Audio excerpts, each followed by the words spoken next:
names on them, so as not to cause any confusion. I've heard this one more than once. And this one also.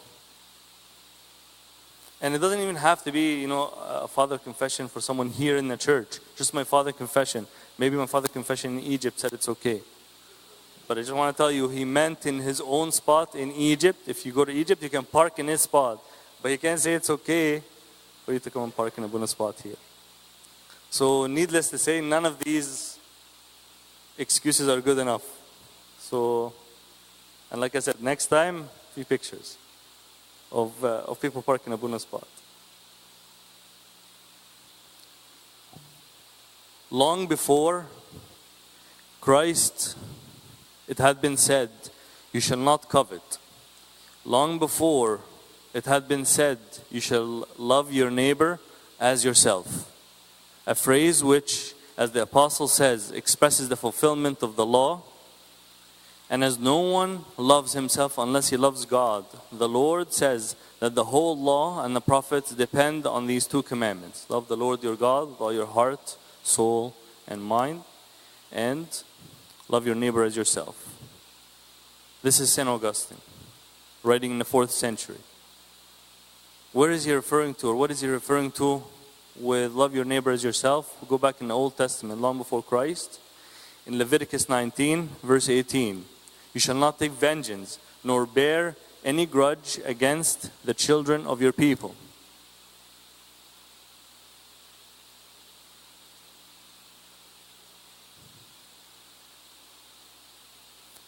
But you shall love your neighbor as yourself. I am the Lord. Leviticus 19, verse 18. So long before Christ had said it, it had been said, love your neighbor as yourself. But people back then thought that this is something that's exclusive, that this is the only category of people that you're supposed to love. Love your neighbor, love those who love you, do good to those who do good to you. Christ came and clarified things. He didn't say don't love anyone else. He said to them, you've heard it was said, you shall love your neighbor and hate your enemy. But I say to you, love your enemies, bless those who curse you, do good to those who hate you, and pray for those who spitefully use you and persecute you, that you may be sons of your Father in heaven. Matthew 5, 43 to 45. So he didn't say to them something new, something that was there all along, but they misunderstood. They thought that this was the only kind of people I should be loving, people who are good to me, right? And then we hear in the gospel of today, in Luke chapter 6, verse 31, and just as you want men to do to you, you also do to them likewise. They call this the golden rule. And it's not exclusive to Christianity. You hear this is in many cultures, in many religions, many holy books of many religions say the same thing, right? The golden rule. And so I went to that awesome and trustworthy repository of knowledge, Wikipedia. See what they say about the golden rule.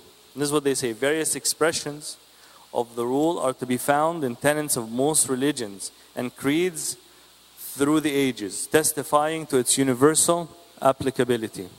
So it's all about reciprocation. You do something good for someone so they can do something good for you. Say that it could be one should treat others as one would like others to treat himself, right? You treat others the way you want to be treated. Or you should not treat others the way you do not want to be treated. Or that you should only wish things on others that you wish on yourself. Or don't wish things on others that you do not wish upon yourself. These are all various forms of the golden rule, right? Treat others the way you want to be treated. And we teach our children this from a very young age. And it is neither exclusive to the gospel nor to Christianity. It's all about reciprocation. Reciprocation. Right? So, what's the difference when we hear Christ saying this? Everybody has said it before. Doesn't really, he didn't say anything new. St. Ambrose of Milan, in the 4th century, very good friend of St. Augustine. In fact, it was St. Ambrose who met with St. Augustine in Rome and told him about this book he just read. And St. Augustine took this book and read it, and it changed his life. You know what that book was? This was The Life of St. Anthony by St. Athanasius. So St. Ambrose says, love for one's enemies is an expression of the charity that flows directly, or the expression of the love that flows directly from the love of God. Christ prays for those slandering him while he suffered on the cross. So the love that we are called to express, not only toward those who love us, but to those who hate us, is an extension, is an expression of the love of God towards us. And Cyprian of Carthage talks about St. Stephen, saying that the first Christian martyr did this. He showed how he follows the example of Christ by loving his enemies. Not only preaching his word, not only saying or preaching or telling people about what Christ had said or what Christ had done, but in fact following his example, praying for those who were stoning him. But it is St. Basil the Great that gives us something very unique, very important insight into do good to those the way they, or treat them the way you want to be treated, right? What is it about Christianity that makes this unique? He says the hearer cannot help but think of Jesus' passion when he willingly was beaten and stripped.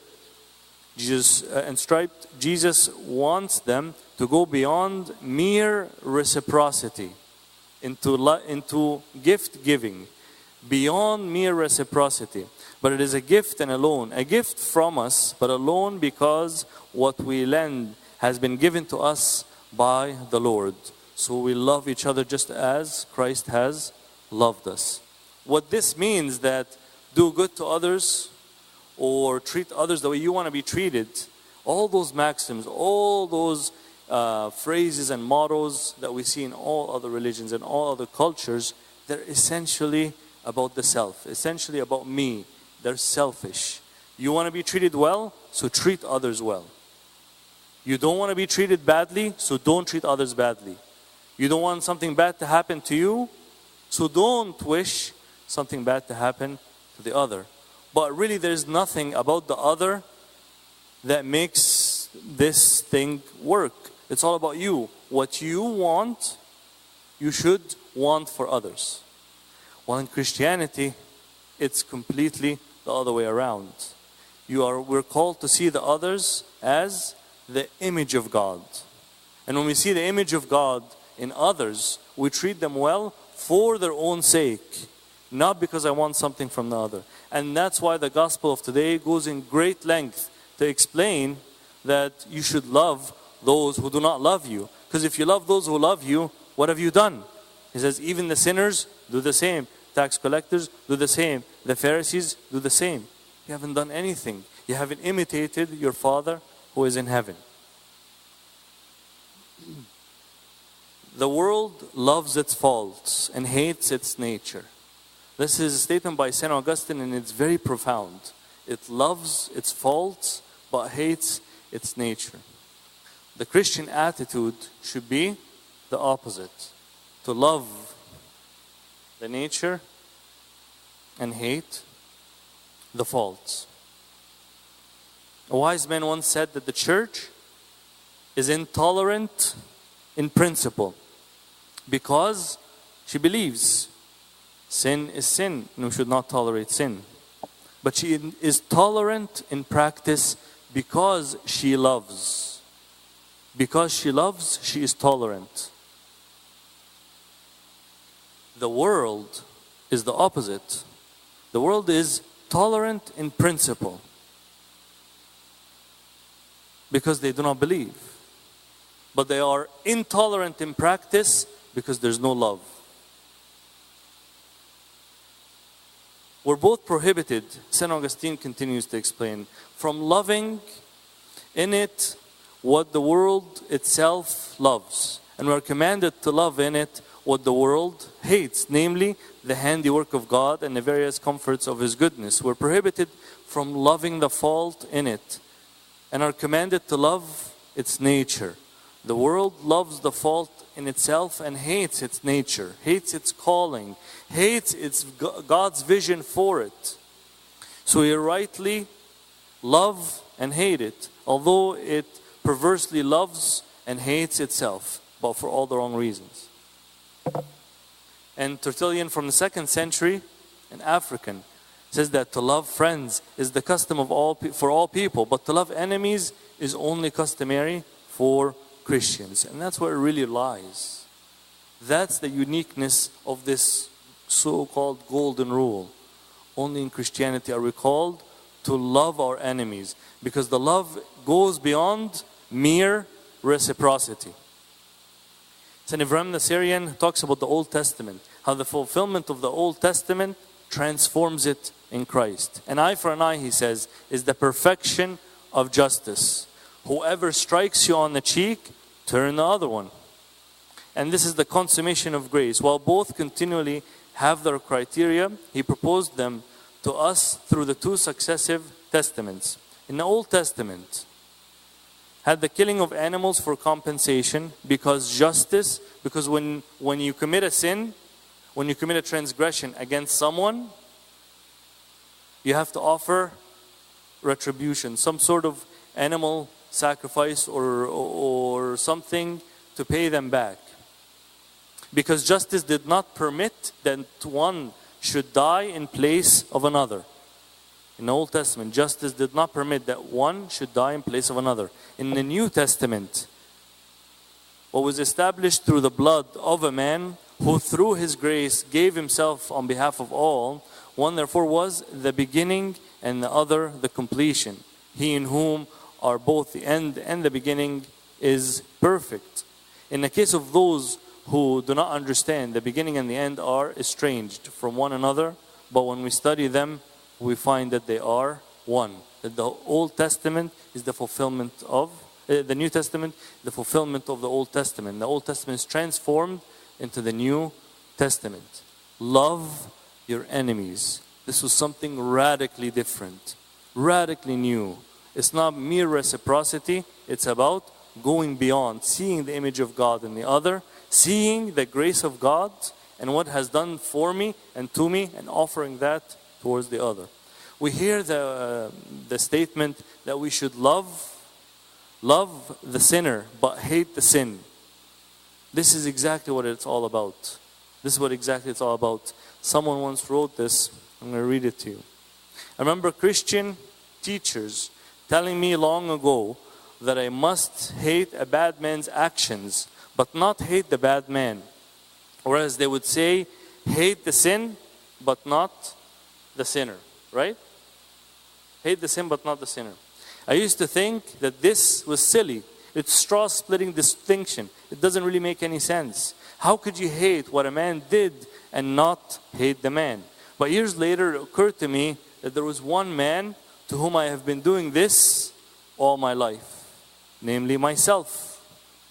However much I might dislike my own cowardice, conceit, or greed, I went on loving myself, making excuses for myself. There had never been the slightest difficulty about it. We all know how easy it is to make excuses. And in fact, the very reason why I hated the things was that I loved the man. Just because I loved myself, I was sorry to find that I was the sort of man who did those things. It's much deep, much deeper than mere reciprocity, than doing just something for others because you want them to do something for yourself. It's a much higher calling. It's a calling that only Christians are called to follow. Love your enemies. Love those who hate you, who persecute you, who slander you. And Cyprian, when he talks about Saint Stephen, talks about how he was more than just a preacher of the word, but a doer of the word, an imitator of Christ. So it was most fitting that the first martyr of Christ, for Christ, who in proceeding by his glorious death, the martyrs that were to come, was not only a preacher of the Lord's suffering, but also an imitator of his most patient gentleness. And it requires patience. It requires much patience for a Christian to be able to love their enemy. It requires so much patience and forbearance and self-control for us to be able to follow this commandment. But nobody can fault God and say, God, I never had the opportunity. I never had the chance. I never had an enemy. I never had someone that I really could hate. But because we all have these chances. We meet people that just do things that bother us so much. But at the same time, this is the opportunity. This is the chance for the Christian to shine. For the Christian to be truly Christian. To be more than just following that same basic, selfish, reciprocal rule of do to others what you would have them do unto you. To God be the glory forever and ever.